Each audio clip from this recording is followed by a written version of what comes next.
how's it going for you, man? Oh, man, it's been good. It's been been out here for obviously the OTAs and then into training camp right now, and it's been a lot of fun, and I've loved everything about it. So it's been good getting to mesh with the guys, and been fun. How does this compare to what you went through in Detroit? I don't know what your training camp was like, but just in terms of the crowd and music and all that, similar? No, it's definitely different. We had a crowd there. It was more of I guess the mics entertained the crowd, and we didn't really hear him on the field, but man, they've got the energy bumping here. They've got, I'm not sure what his name is, but he's announcing every period, and the fans are rowdy, and that's been great. You always hear the stories about, the 12s out there who have, not arguably one of the best fan bases in the league, and, they bring it for training camp, they bring it for games, and you got to love it.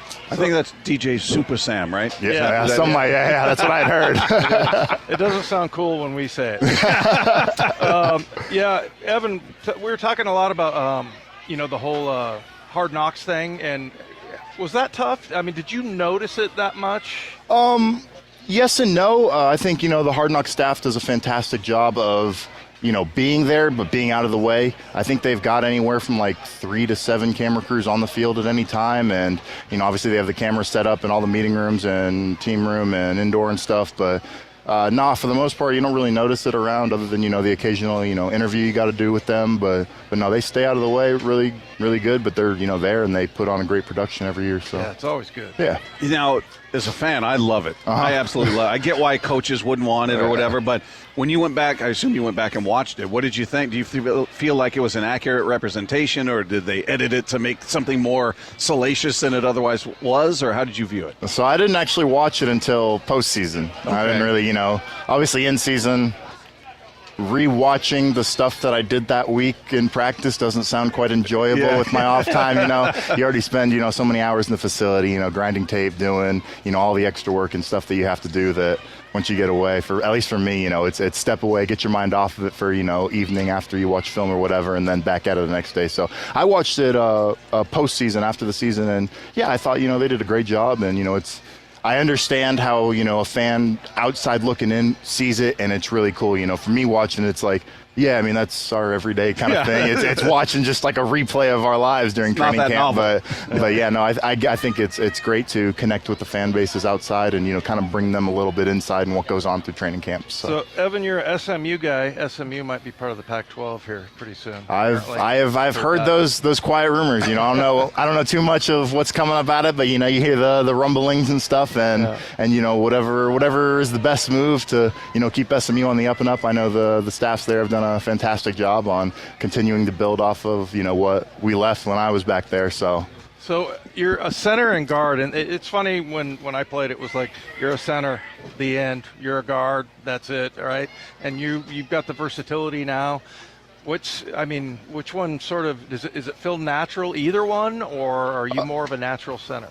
I think if I was to, go market myself per se, I would say that, I'm a center who has the ability to play guard. I prefer center. I think that's a more comfortable position for me. But, when it comes down to it at the end of the day, whatever the team needs me to do, I'm more than willing to, help the team out and whatever they best see fit for me to do. So, Did you know many of the players on this team when you came over, and had you? How familiar were you with just Seattle in general? Never been. Never been? No, not my first time. Obviously, we've played here a couple times throughout my NFL career.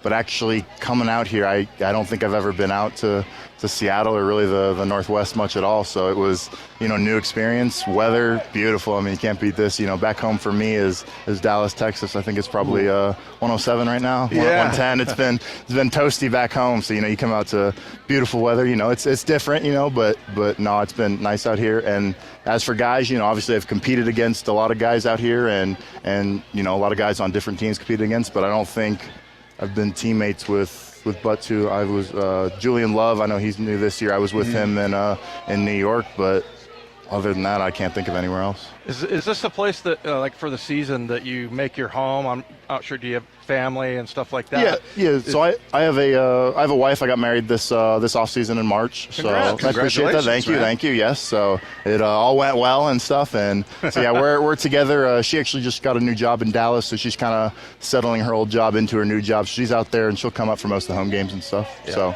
that's kind of what we do. But I'll be obviously out here the whole time. So off season, you'll go back to Dallas? Yeah, I've got a house out in South Lake where I'm from. So. Well, so what was your?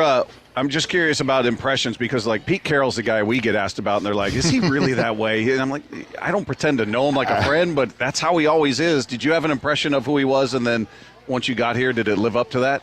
Yes, I had heard, he was a guy who always brought the energy, wherever he was. And I think he's 71, 72 years old. And man, if I have half that kind of energy when I'm that age, I must be living good because he brings it every day, whether it's, team meetings on the practice field out there. Y'all see him, you see him in interviews and stuff and how he's portrayed. Man, he's just like that behind the scenes too. Yeah, I know pretty well his body, not a bodyguard, but it's the copper that goes around with him. And he said that Pete told him day one, he goes, I take more pictures than Santa Claus. Get ready. Yeah, but I mean, what about as far as now Detroit, I know it's changed. Okay, and this is what I've told you this, Bob, when I took a trip. This is like 1987, okay? But I took a trip to Detroit, and their weight room was in a racquetball court, and you had to go in through the little tiny door. And then, and I'm sure the facility is much better now. Yeah, I think it was built pretty, maybe within the past 10 to 15 years, maybe earlier than that, but it was decently new, it wasn't super old, but it was nice facilities for sure. But I mean, it was just, it was kind of a team that didn't seem like they spent a lot of money, and I came here in Seattle, had a really nice one. But this, man, we were talking about the other day, the food up there. Food's great. Phenomenal. The staff up there for the chef team behind the kitchen, and they're such a great staff over there, and they do a fantastic job with the meals they prepare for us, and it always tastes great no matter what they're making. So you're never underfed. Absolutely not. No, they got plenty of food up there for you, and then honestly, the best part, man, you go up there. I don't know if y'all ever up there. You go out there, you can eat, and you got the view of. Yes. Is that Lake Washington? It's like a 5-star. Whatever, it's a beautiful view. That was the first thing I noticed when I got here is you look out the windows and it's like, wow, like I can get used to staring at that. Yeah. Just take your wife up there like a date. Right? Put some candles on a table there, a little tablecloth. Yes. 5-star. Hey, in terms of the offense, is this similar to what you did at all in Detroit, or are you looking at this like, whoa, okay, this is a whole new thing?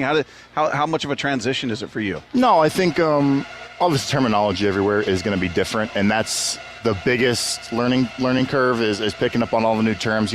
One term can be used at one team, and the same term can be used somewhere else, but they can mean completely different things. Yeah. So it's kind of flipping the script on some of those, and there's different techniques that are taught on certain plays and little tweaks that you have, but for the most part, it's stuff that I've run before and have been comfortable to pick up, and I felt like I've been doing that well. Do you feel like everybody in the NFL pretty much does the same thing? They just call it different names. Yes and no. I think some teams major in true wide zone versus tight zone. Some teams have true maulers who are straight downhill gap scheme tight zone kind of runs. So I think across the league, and I think here they do a good job of building a scheme based upon the players that you have and what you think they can do well and putting them in the best spots to succeed. And that's what they preach to us. I think they do a fantastic job. Well, welcome to Seattle, man. It's a pleasure to speak with you. Very cool to see you out here, and look forward to watching you during the season, talking to you again. Thanks so much for coming over. Yeah, definitely. Thanks for having me on, and it's been a pleasure, and I've enjoyed my time so far. He's like every center I've ever met, man. Appreciate you. A nice guy. Nice guy. Yeah. Can explain anything. There you go. But I'm good. Appreciate it. Somewhere deep down inside, he's an animal. Okay. You got to be. You got to be when you get on that field. I appreciate y'all. Thanks, man. There you go. Evan Brown. Good to catch up with him.